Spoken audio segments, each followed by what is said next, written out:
गिलास गिर जाएगा। ओहो, मुझे तो ध्यान ही नहीं रहा। आपको कागज ही चाहिए ना जी। देखिए कैसे निकलता है ये कागज।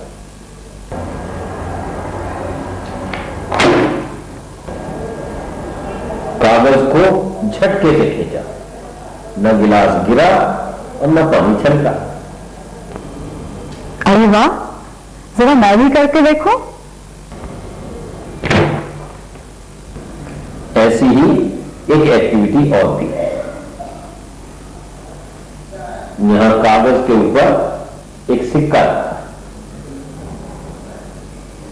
इस कागज को अगर हम धीरे धीरे सरकाते हैं तो यह सिक्का भी कागज के साथ ही जाता है। पर यदि कागज को हम जरा तेजी से सरका कर देखें क्या होता है? सिक्का गिलास में गिरा, कागज के साथ नहीं गया। आप भी करके देखेंगे इस एक्टिविटी को। जी। ये रहा गिलास, कागज और सिक्का।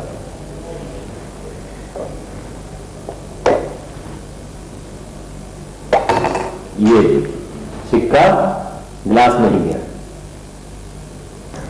आप जानते हो सुष्मिता, ये प्रयोग विज्ञान के किस नियम पर आधारित है? सोचो जरा भाई। ये आधारित है जड़त्व के नियम पर, यानी लॉ ऑफ इनर्शिया। फिर तो मैं इन एक्टिविटीज को इनर्शिया पढ़ाने में यूज कर सकती हूँ। जी हाँ, कर तो सकते हैं, पर इस पाठ को शुरू करने के लिए अगर एक और एक्टिविटी की जाए तो शायद ज्यादा अच्छा लगे। हमारे पास एक ये डिब्बी है जो अपनी जगह पर स्थिर है। अब एक बात बताओ, अगर इसे गति में लाना हो तो हमें क्या करना चाहिए? इसे धक्का लगाना होगा, ऐसे। यानी आपने इस पर एक बल लगाया गति में लाने के लिए। तो बात यह निकल कर आई कि कोई भी स्थिर वस्तु स्थिर ही रहना चाहती है जब तक कि उस पर कोई बल न लगे। और यही कारण है कि जब हम इस कागज को तेजी से खींचते हैं तो इस गिलास को कागज का साथ देने का मौका ही नहीं मिलता और ये गिलास अपनी जगह स्थिर रहता है।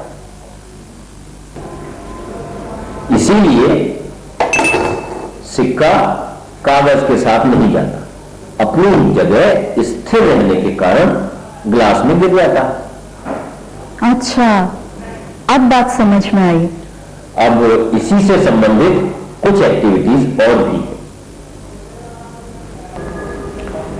कागज की एक पट्टी पर एक सिक्का खड़ा किया और फिर कागज की इस पट्टी पर झटके से बल लगाया, ऐसे। सिक्का अपनी जगह पर स्थिर है।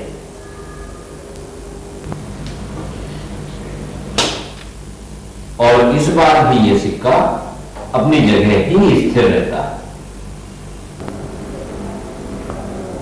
हमारे पास एक ये मुलायम सी स्ट्रॉ।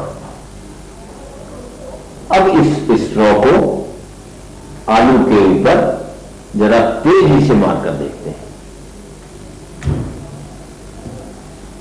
ये देखिए, स्ट्रॉ आलू के अंदर घुस गई मुलायम होते हुए भी। जानते हैं क्यों घुस गई? आलू अपनी जगह स्थिर था और ये मुलायम सी जो स्ट्रॉ है ये तेजी से इस आलू के ऊपर आती है और अपनी तेज गति के कारण इस आलू में घुस जाती है। कागज पर एक डस्टर रखा है। अब जरा इस कागज को खींचकर देखिए आप। अरे, ये तो गिर गया, पर ये पीछे की ओर ही क्यों गिरा? वो इसलिए कि शुरू में डस्टर इस कागज के ऊपर रखा है। इसकी जो नीचे का सतह है, नीचे का भाग है, वो तो कागज के साथ जाता है, पर ऊपर का हिस्सा स्थिर रहने के कारण कागज के साथ नहीं जाता, वो पीछे की ओर गिर जाता। और यही कारण है कि जब कोई वाहन एकदम चलना शुरू कर देता है तो उसमें बैठे लोगों को पीछे की ओर धक्का लगता है। ये किताब धागे के द्वारा यहां टंगी है और एक धागा किताब के नीचे से बंधा हुआ है। अब जरा